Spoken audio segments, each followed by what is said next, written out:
It was an absolutely seismic weekend in the hurling championship, and I'm delighted to say Tommy Walsh is with us to look back and cast an eye forward as well. Tommy, good morning to you. How are you?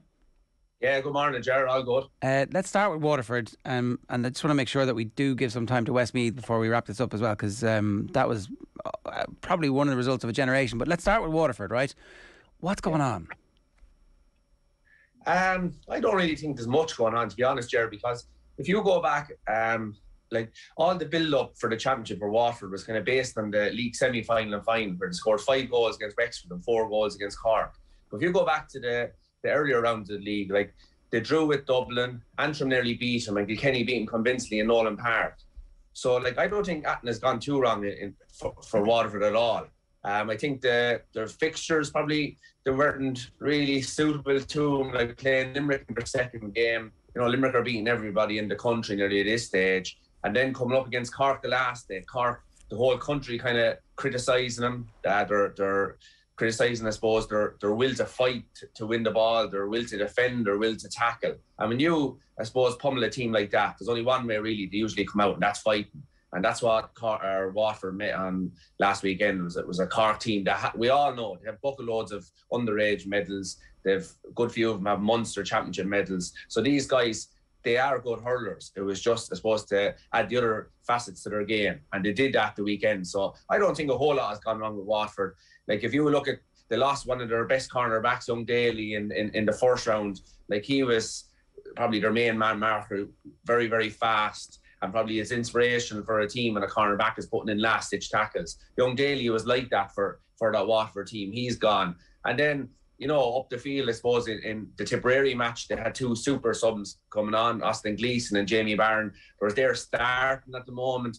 And I just think, outside of Limerick, Jared, every other team, I think nearly that's left in championships, nearly a 50-50 game. Like even if you look at the Leinster games the weekend, or the Munster Championship games coming forward this weekend, both of them, you couldn't really call them. So I don't think a whole lot has gone wrong with Waterford. They're just unlucky the weekend. They had been scoring a lot of goals. Against Cork, they conceded 2 goals and only scored 1. So that was probably one of the main reasons that they lost last weekend. So we maybe overrated Waterford a bit ahead of the championship. Is that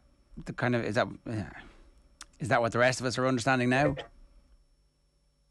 Go look at the All-Star selection most years.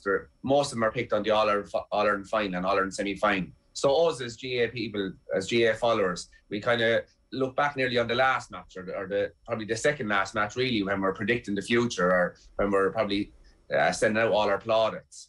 So I think when people are basing their opinion on Waterford, you know, going on and being probably contenders or even above Limerick in the standings, was based on probably the league semi-final, league final, where they were absolutely wonderful. Scored 5 goals against a Wexford team that I think Wexford were unbeaten in the league at that stage, and a Cork team that was really on the up, and they were after beating Kilkenny convincingly probably in the last 10 minutes down in Páirc Uí Chaoimh in the other league semi-final.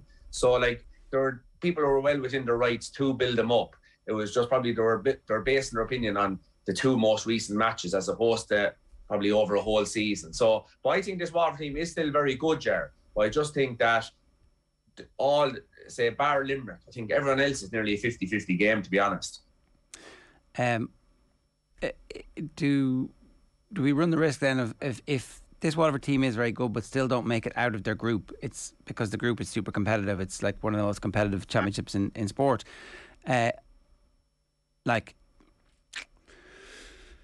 Do we need to draw conclusions about them, or are you saying actually, look, that's the vagaries of sport, they will come good eventually? Yeah, I think it's nearly like Champions League at this stage. Like if you don't make the semi-finals or finals, does it make you a bad team? You could have just run into maybe a bad fixture in the quarter-final or in the earlier rounds. I think that's the way it is in these, like, you look at Waterford's fixtures, right? All the pressure, as you said, everyone was building them up after the league final, that they were nearly probably first in the standings above Limerick. Now, rewind back a couple of weeks, Limerick weren't after winning probably any league games at this stage. So and then coming into the first round of the championship in Walsh Park, their home game, where they had not won a single Munster round-robin game in the previous 2 years when it was based there. And all the pressure was building on them that they were the number 1 team in the country. But they have no All-Ireland medals. They don't have Munster medals either. So that's huge pressure for a young team, I think. And I thought they dealt with it brilliantly against Tipperary. They didn't come out of the blocks because they were playing the short game. Tipperary were ravenous. People are after, putting them down to probably nearly the 5th team in Munster at this stage. And they came out fighting after a bad start, Waterford. They finished very, very strongly. And unfortunately for them then, they met a team that was after having a 6-week break. They were on a high, Limerick, in the second round. And they put it up to them for long periods of that game and came back fighting the 2 late goals. So I think there's plenty of character in that Waterford team, plenty of skill. They've won plenty of things underage. They're league champions. So I think it'll be very unfortunate to go out with this Munster Championship, Jerry, if they do this weekend, because it's out of their hands now. If Cork beat Tipperary, they're basically out on the head-to-head because of the draw last weekend between Clare and Limerick. So I think I wouldn't be drawing any conclusions on this Waterford team, but they would want to be coming out fighting in this last game just to, to keep their profile up and to keep the confidence up. And, at least if they win, well, then they've done everything they can in the last game when the pressure was on. So I wouldn't be drawing much conclusions, no. So if we're saying that Waterford haven't become a bad team overnight, I guess the same could possibly be said about Cork becoming a great team overnight, and by extension, is there a risk that they actually don't get the job done in Thurles this weekend? Yeah, well, everybody knows what Cork can do when they have the ball. It's what they do when they don't have the ball. And people, pundits, I think Cork's own people, hurling people in general, watching the Sunday game or watching the game live when they're at the games at the weekend, they all came to the same conclusion, that Cork were not defending well. So whether that was tracking back, wing backs, midfielders tracking back, or whether that was, I've seen in a lot of cases, they would go into the tackle, but wouldn't make the tackle. So they were kind of just there, in and around. Whereas that all changed the weekend on. When like you say, Shane Kingston came on as a sub, he tracked back a lad right as far as the edge of his own square where his full back would normally be, saved a certain goal. And that's the difference in winning and losing. I know they won by 6 points in the end, but if they'd conceded a goal at that stage, who knows what would have happened. A game can take on a life of its own. We've seen Conor Lahan taking out a sharp puck out. We've seen Seamus Harnedy just winning these, really, really tough balls. They won a lot of high balls as well, Owen. The game has changed. We can all acknowledge that. You have to be able to play the kind through the lines and play it long. But the simple basics of the game still have not changed, and that you still have to be able to win your own ball. You would look at Limerick. People rave on about Paul Kinnerk, John Kiley, best kind of systems, best game management in the country. They're still probably the top team at winning their own ball. And you go back to Cork the weekend, Darragh Fitzgibbon was winning it, Harnedy was winning it. So listen, they went back to basics, I think, Cork the weekend with the, bedding in, the new, I suppose, the hybrid game. They're able to play both. So I think for Cork, going forward this weekend, they're playing Tipperary. Tipperary are going to have a beat in their bonnet. They're not going to want to go through a Munster Championship without a win. And they even have the slight chance themselves of going through if scoring averages work their way and results go their way. So a massive game for Cork this weekend, Owen. But can they do it 2 games in a row? That would be the question, I'd say, Kieran Kingston. And it was great even Kieran Kingston getting the yellow card. I know, listen, you'd say, you can draw your own conclusions, but it's still a sign to the team, a sign to the public. These boys mean business. They're going to die in their sword here today. And I thought, as a complete performance from management right through the players, I thought Cork showed up last weekend.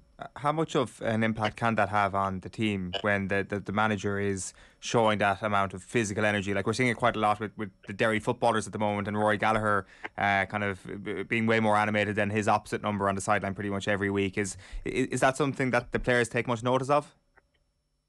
Well, I think there's the standards to be set, and there's there's body language that you can display that will, that this man means business. This man is serious, and that could be the manager, it could be the kit man, it could be the corner forward, it could be the last sub. What I would say about it is that was natural the weekend on. So Kieran Kingston, I could bet me, bottom dollar that he did that naturally. There was no game plan of his. I have to show the lads that I mean business the weekend. That was just him showing he's a very passionate Cork man, as all them Cork hurling people are, and he was just showing that naturally. I think when it changes is, when someone just does it for show, right? I need to show the lads here today and I'm going to jump up and down the line. That's different. it has to be natural. Like you look at Davy Fitz when Davy was over Clare and he was over Wexford. It's natural. Like it's not for sure. That's the way they are in normal life. So I think once you're doing it for the right reasons, I think it definitely has a positive impact on your team. Yeah, and it's not just the manager; it's everybody. And it doesn't have to be jumping up and down on. It can be just when you look into his eyes, you know he's serious. You know he's going to die. Like Lehan, I thought the weekend, like this guy was dropped off the panel last year. He could have called back onto the panel this week. He could have sulked. He could have said, "No, listen, I'm not going to bother you now. You didn't show me any respect last year." No, he came back. He's after fighting tooth and nail during that league campaign to get back in that team. He's still doing it. I think he scored 3 points the weekend. But it was even the hooks and the blocks that he's shown. That's inspiration to the team when a forward is doing that, especially a forward that you would normally display with scoring points, 4 and 5 points. Now he's putting in the hard yards. He cut out that sharp hook out back over the bar. They're the kind of small things that have huge impacts on a team. I think Lehan as well or not Lehan, Harnedy, sorry, as well, Owen. Like Harnedy is just like a man possessed, and he always has been. And Mark Landers, you hear him, he was shouting for him to be called back and, push maybe centre forward. You put your main men up the middle. And Harnedy is definitely a middleman. I know myself from playing the wing, you can be out of the game for long periods. Then if your team is going well, like you can pop in, scoring 3 and 4 points, and it looks like you're going well. But when the team isn't going well on, and you're in the wing and you're out of the game, it looks like you're, what's this fella doing? He's off his game tonight. So when you're in the centre, you're the fulcrum. You can make it happen in there. And Harnedy is a man that makes it happen. We've seen him out there on Sunday. What did you think when Horgan was taken off? Well, what I thought of it was that's a management that wants to win a game. That your loyalty has to be to the team, Ger, not the players. Patrick Horgan, and listen, I should have said congratulations to Patrick Horgan, like top scorer in the All-Ireland Senior Hurling Championship. What a feat for a man. Like he's up there. Like you look at the past guys that were on top of that list. Yeah, Joe Canning, Henry Shefflin, I think was before him. I'm sure Eddie Kerr, Christy Ring, maybe even Nicky Rackard. Like all the giants of the game were on top of this list. And now Horgan, Glen Rovers, probably the second Glen Rovers man out to be, which on top of that list, which is a huge feat for that club down in North Cork. But I thought it was, for the management, if you want to win things, your loyalty has to be the team, not a player. Yes, you can have a word with him after the game and say, listen, keep it, knuckle down on training during the week, and we'll pick this team during the week based on, you've done it in the past, and I'm sure you will do it again. But the loyalty, first and foremost, has to be the team. And I thought the Cork management showed that on Sunday. Unfortunately, he was after missing, 1 or 2 frees, and, he wasn't probably having the overall impact. They brought in Tim O'Mahony as well. Like, they dropped Tim O'Mahony. He's been a mainstay in this Cork team for the last couple of years. And I know Anthony Daly felt that Tim O'Mahony is playing the half-back line. He was more of an offensive player up in the forwards or even midfields, because you look at the Limerick half-back line, like Hannon stays there most of the time, Diarmaid Burns stays there most of the time. Now, when they have the ball, they shoot forward, but they're not shooting forward for options, really, from looking at it on television. And Tim O'Mahony in the half-back line was gone forward he was gone forward too many times for my liking for a wing back. Whereas up in the forwards, he can do that. Yeah. And he had massive impact when he came on.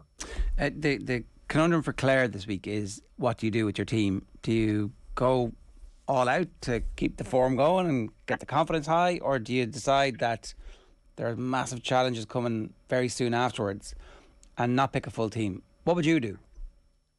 Yeah, it reminds me back to watching the NFL's game. Tom Collin and the New York Giants, they won the Super Bowl. Say it was 2007. It was probably his first one. And going into the last game of the regular season, they were through. And I don't think by winning the game or the result would have any impact on their on their fixtures ahead. They were in whatever position they were in.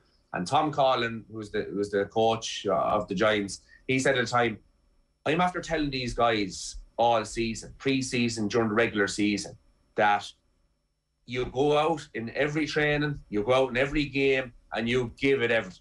Don't leave anything on the line.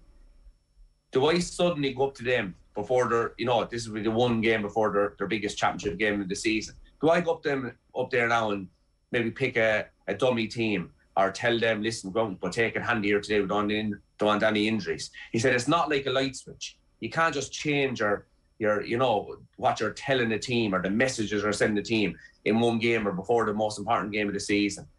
And he said, no, he picked his best team. They went out. I'm not sure whether they won or not, but they went on anyway and they won the Super Bowl. But that was his thinking after the season. That was what was going through his head. And I would say the same thing for Clare the weekend. Right, only one team came in the All-Ireland. Clare haven't won a Munster Championship since 1998. So they'll go out the one game before they play the Munster final and kind of, run the risk of letting laziness creep into the team.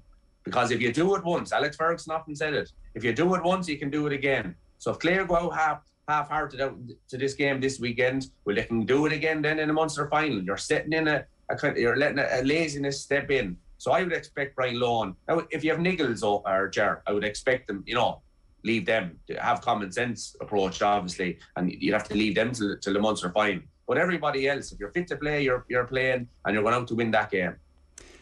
He's done some job, Lohan, under all of this, the pressure and the scrutiny that the row with Davy brought, and the national attention, and everybody disappearing last year through COVID.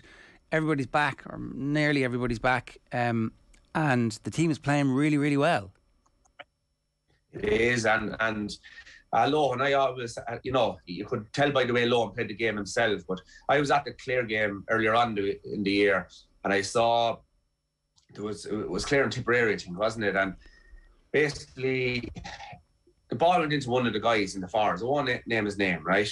And he kind of half-hearted went for the game. And I seen Lohan. He was ravenous. He was not happy at all. Within 30 seconds, that player was taken off.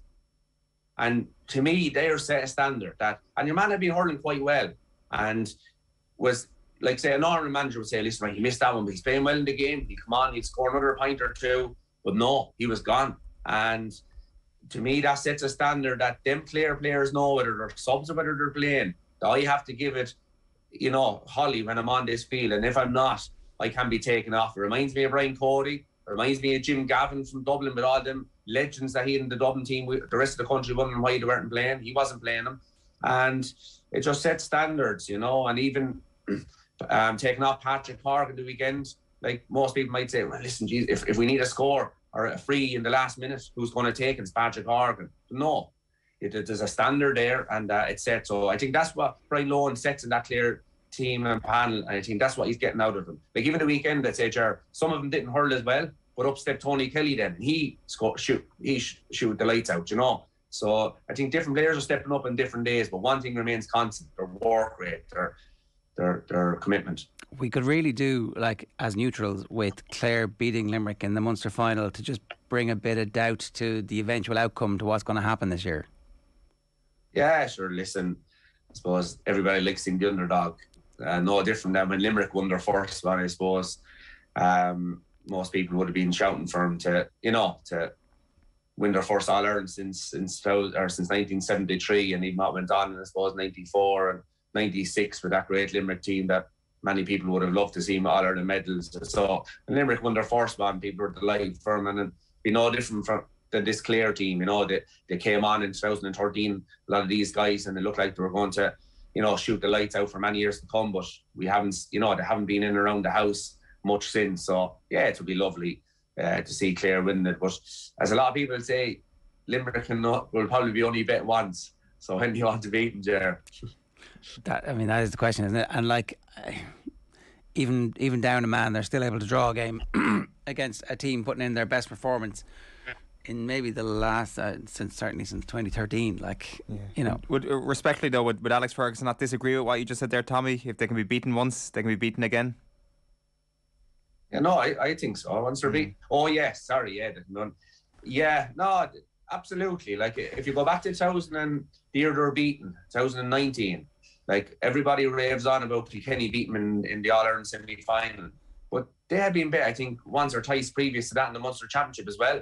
So yeah, I'd agree with Fergie on this one. Jack wants to know: are Clare too reliant on Tony Kelly? Yeah, no, I think they proved that in the first two games, Ger, that they haven't. Like Shane O'Donnell was brilliant in the first couple of games. Peter Duggan was brilliant. Ryan Taylor, young Mean that came on.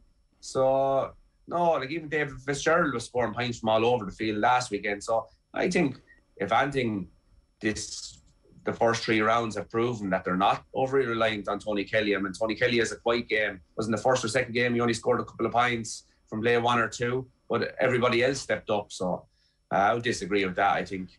And Tony Kelly, I think, is the kind of player that he doesn't ask, give me the ball every time. It's if the ball comes, I'll shoot. But if not, it's a team game, and somebody else can do it. So I think the difference in Clare this year, I think there's a lot of guys in good form. John Conlon is playing brilliant. Cleary is playing brilliant. I think the whole wing half back line, which is the launch pad for most teams, because they're on the receiving end of short puck outs or long balls. That's young David McInerney, John Conlon and Diarmuid Ryan. I think they've been outstanding in the first 3 games. So I think at the moment they're playing brilliant all over the field. A quick word about Westmeath. Like, we constantly talk about how hurling is really stuck with the top tier and it's almost impossible for any team to join them. And it still feels that way, but results at the weekend, like the Westmeath one, will actually give comfort and encouragement to literally every other county down the hurling pyramid to think, with a committed group of players and a committed group of administrators and coaches and an injection of investment, we might be able to at least progress to a point where we can dream of results like that.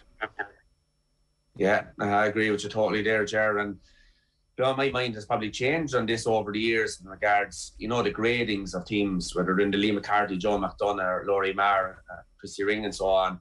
Like, I think in this, and Westmeath have proved to the weekend, I think we have to listen to the teams that we're talking about.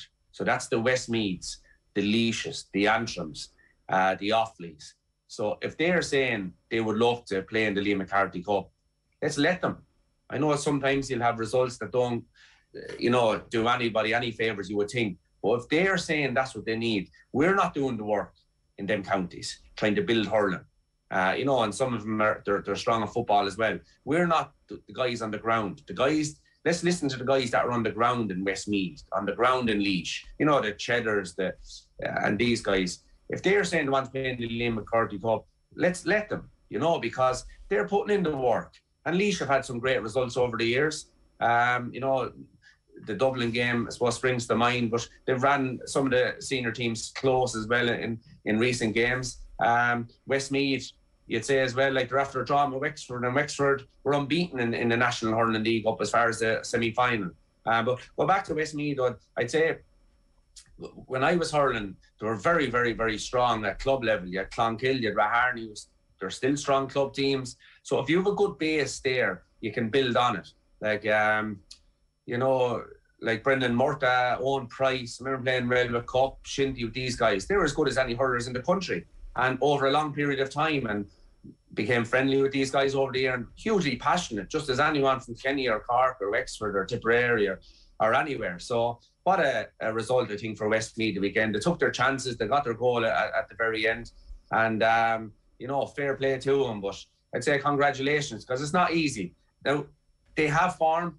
They put it up to Kilkenny for long periods. They put it up to Dublin. So this result didn't come out of the blue. Westmeath have been hurling very well. Plus, they beat Kilkenny under 21 a couple of years ago as well, Ger. So, yeah, and listen, great. I think, listen to Michael Duyton there a couple of minutes ago there on your show. What a result for both Offaly and Laois to be in a Leinster minor hurling final. Was it 12 or 13,000 people at the No More Park the other night? These are historic occasions, and I think we should do everything in our power. As I said, my mind has changed over the years on this. I think we should listen to them, and if we should definitely take it on board. Okay, one last question for you about the Dublin performance against Kilkenny. Unfortunately, it was too like the league performance. We kind of hoped that the league was like most of the league so far, irrelevant, but it turned out not to be, and it's really disappointing that Dublin haven't been able to build on the club success that Coola had and the time and investment and effort and energy that's gone into that team over the last couple of years. Yeah, you see that, I understand Coola, I understand underage the success in Leinster especially, but you see, you have to look at the consequences of them being a major football in power. So when you're 17 years of age, you have a good minor, career, maybe even some of them under 20, but then they have to make a choice. They want to be a hurler or a footballer, and most top stars are probably good at both, and they're choosing football. Like you take Kilkenny. If Kilkenny, some of their top players had to, if they chose a different sport when they became 18, 19, well, the history of the whole county probably changes. Say if Henry Shefflin chooses, I'm going to play football, or I'm going to play basketball, JJ Delaney, Jackie Terry.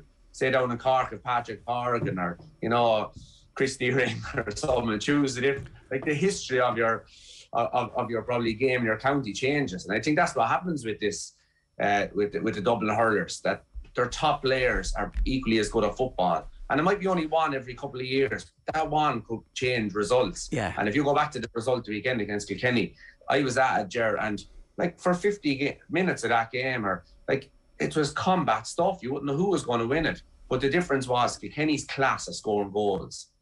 That was, I felt myself looking at it. I know they tapped on the points near the end, but when the game was there to be won, it was the goals was the difference. When the ball was around the middle third, it was very, very competitive. Anything could have happened. It was just when, like TJ Reid's, I was at the game in the stand out around midfield. When TJ Reid scored a goal in the second half, I thought he hadn't passed the ball in. That's how fast.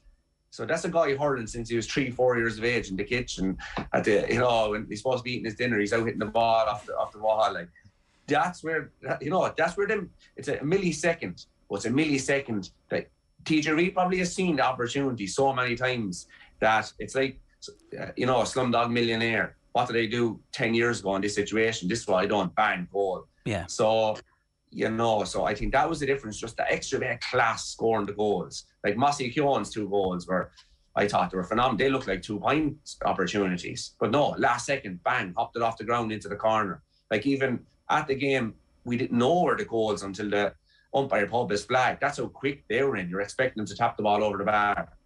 And I thought, and the opposite of that then, for Dublin, they were hoping to get, huge success on the inside line. That's where all the space is there at the moment. And but the Kilkenny full back line were phenomenal.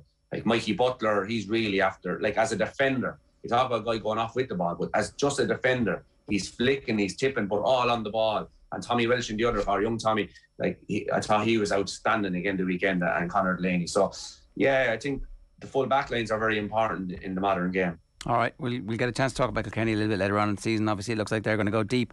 You wanted to give us a shout out this week? Yeah, so shout out this week, Ger. I suppose this is kind of based on when I was young, Ger. I used to read this book, probably read it about 10, 15, 20 times. It was called Giants of the Ash. So Brendan Fulham, a man from Wexford, he was write this book, and he'd list out maybe 20, 25 players, like Christy Ring, Jimmy Doyle, the Rackards. I'd say 2 or 3 of the Rackards were even in it, Eddie Kerr. But as a young fella reading, 9, 10 years of age, what are they doing? Like, it gave little insights into the greatest players of the game.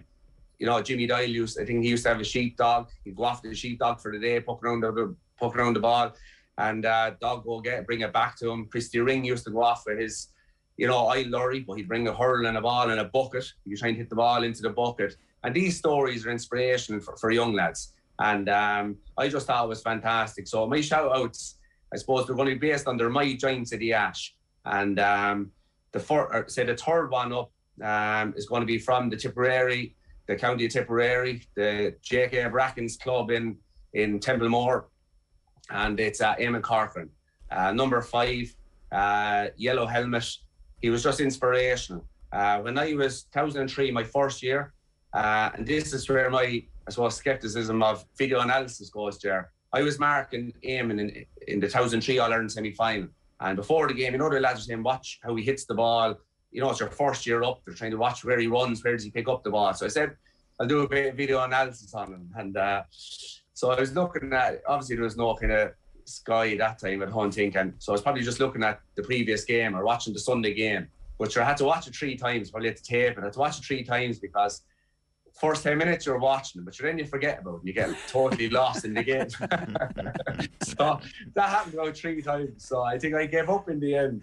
But went out to mark him anyway in that semi-final. He was phenomenal. But talk about Cork the weekend, the will to win that ball. Christy Ring used to always say, if you want to win a ball in championship, You had to go there with just a will to win, a confidence that nobody else was going to win that ball, only you. Well, that's what I felt like marking Corcoran in that All-Ireland semi-final, and he was phenomenal in that game. There was no bones about it. And you know the way to say, you should never meet your heroes. But marking him that day, he was everything that I was after looking at on the television. He was everything that I was after reading about. He was just awesome. Say, when I played interfirms with the Bank of Ireland, and I was on the same team as him for a number of years later on in my career. And I played with players that left everything on the field. And you go out into a game, the last thing your manager nearly says to you in the dressing room going out is, leave everything on the field. Give it everything. Well, I played with Jackie Turrell. I played with Noel Hickey. I played with Taggy Fogarty. From the Tullaroan, I played with Stevie Marr. These were guys that you didn't even have to say anything to them. You knew these lads were going to leave everything on the field. Well, them boys were the best I ever probably played with. But Eamon Corcoran was just as good.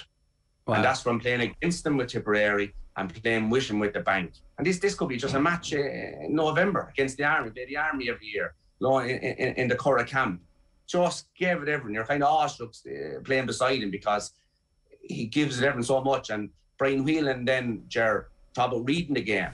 Like, Brian Whelan was just wherever the ball was. And how did he get there? He didn't know himself. He was just there. Eamon Corcoran was similar. Because Brian Whelan was fast. Eamon Corcoran wasn't terribly fast. But he was always where the ball was.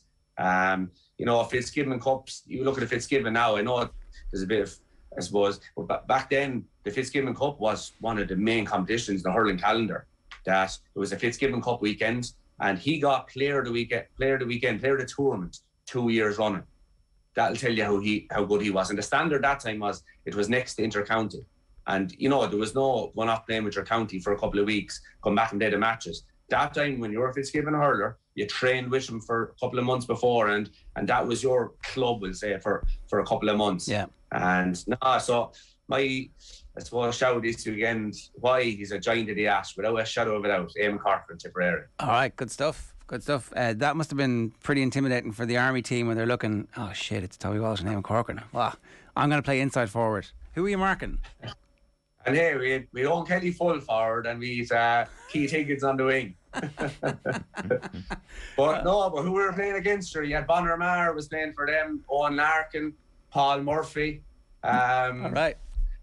Yeah, it was funny. If you have time, there's one funny story. We had a lad, Chap Clare, and he was on our team, and he was a great Kenny hurler. He was on Kenny Bannon for a couple of years, but his name was Chap, and and he gave away a free around the half back line, and the lad in the Army thought his name was Chops, and when he gave away the free anyway, the lad I was marking shouts down the ref, "Now ref, that's why they call him Chops Clare."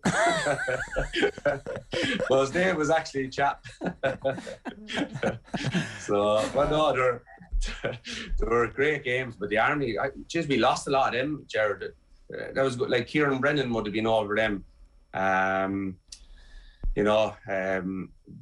Army team at the time, but there were great games in fairness. Who we played for him as well was Andrew Shaughnessy. Right. Okay. Wow. What a legend. Yeah. Yeah. Oh, they were real games, Tommy, we got to go. We could talk about this all night, all morning even. Thanks a million. That's good stuff. Cheers. Thanks a million.